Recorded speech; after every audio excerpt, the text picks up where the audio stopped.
Hello friends, welcome to made by again once again. दोस्तों, आप सभी लोगों ने बचपन से ही सुना होगा और काफ़ी सारी बुक्स में ही पढ़ा होगा, वीडियोस भी देखे होंगे कि खाने के तुरंत बाद घूमना हमें बहुत सारे बेनिफिट्स देता है और इसी के साथ साथ हमारा डाइजेशन भी अच्छा करता है और भी नहीं कितने सारे हमें बेनिफिट्स देता है। पर दोस्तों, आज की इस वीडियो में आपको बताऊंगा कि खाने के तुरंत बाद घूमना बहुत ज़्यादा नुकसानदायक हो सकता है आपके लिए और आपको कई सारी बीमारियां भी दे सकता है। तो चलिए दोस्तों, इस वीडियो में जानते हैं कि खाने के तुरंत बाद हमें क्यों नहीं घूमना चाहिए, इसी के साथ साथ इसके क्या क्या नुकसान हो सकते हैं और सही तरीका क्या है खाने के तुरंत बाद घूमने का। और दोस्तों, इसी के साथ साथ मैं एक योगा भी आपको बताने वाला हूँ जिससे कि आपका खाना अच्छे से डाइजेस्ट होगा। तो चलिए दोस्तों, इस वीडियो को शुरू करते हैं। पर आपने अगर चैनल को अभी तक सब्सक्राइब नहीं किया तो चैनल को सब्सक्राइब जरूर कर लीजिए, क्योंकि दोस्तों मैं आपके लिए ऐसी इंटरेस्टिंग वीडियोस लाते रहता हूँ और आपके लिए अच्छे अच्छे हेल्थ टिप्स के ऊपर वीडियोस बनाते रहता हूँ। तो चलिए दोस्तों, इस वीडियो को शुरू करते हैं।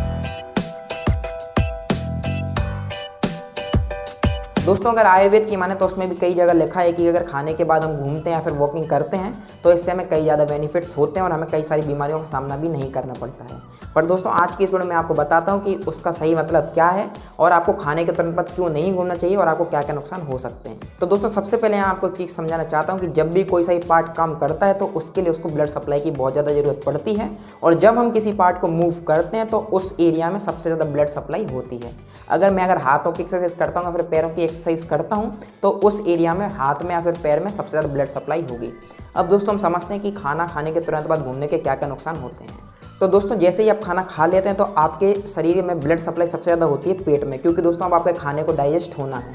पर दोस्तों, अगर आप खाने के तुरंत बाद घूमने चले जाते हैं फिर तेज़ वॉकिंग करते हैं, कई सारे लोग भागने भी लगते हैं खाने के तुरंत बाद, तो दोस्तों वह सोचते हैं कि हमारा डाइजेशन जल्दी होगा क्योंकि हम भाग रहे हैं या फिर कुछ मेहनत कर रहे हैं। पर दोस्तों, खाने के तुरंत बाद आपके स्टमक को या फिर आपके एब्डोमिनल एरिया को सबसे ज़्यादा ब्लड सप्लाई की ज़रूरत होती है।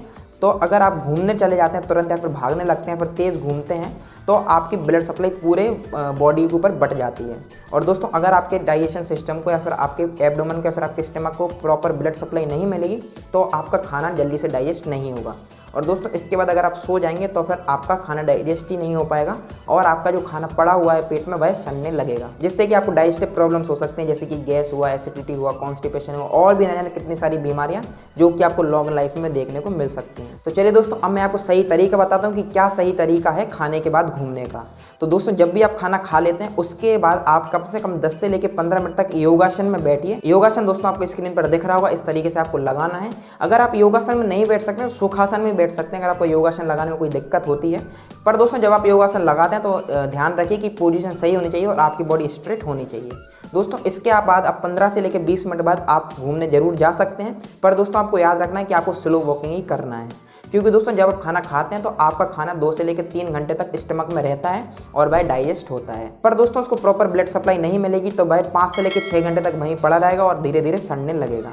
तो दोस्तों, आपको खाने के तुरंत बाद योगासन लगाना है, वो भी 15 से लेकर 20 मिनट तक। अगर आप 15 से लेकर 20 मिनट तक नहीं लगा पा रहे हैं तो आप सुखासन में बैठ सकते हैं और इसके बाद ही दोस्तों आप तुरंत बाद घूमने जा सकते हैं 10-15 मिनट के बाद, ताकि आपकी ब्लड सप्लाई अच्छे से बनी रहे स्टमक में और आपका खाना अच्छे से डाइजेस्ट हो। तो चलिए दोस्तों, आज की वीडियो बस इतना ही। अगर आपको वीडियो पसंद आया और नॉलेजेबल लगा हो तो आप एक लाइक जरूर दीजिए और इसी के साथ साथ आपको कोई भी क्वेश्चन हो या फिर कोई भी क्वेरी हो तो आप मेरे को कमेंट सेक्शन में जरूर पूछिए। दोस्तों, आज की वीडियो बस इतना ही। अगर आपने चैनल को सब्सक्राइब नहीं किया है तो चैनल को सब्सक्राइब जरूर कर लीजिए। अगली वीडियो में फिर मिलेंगे, तब तक के लिए जय हिंद, जय भारत माँ।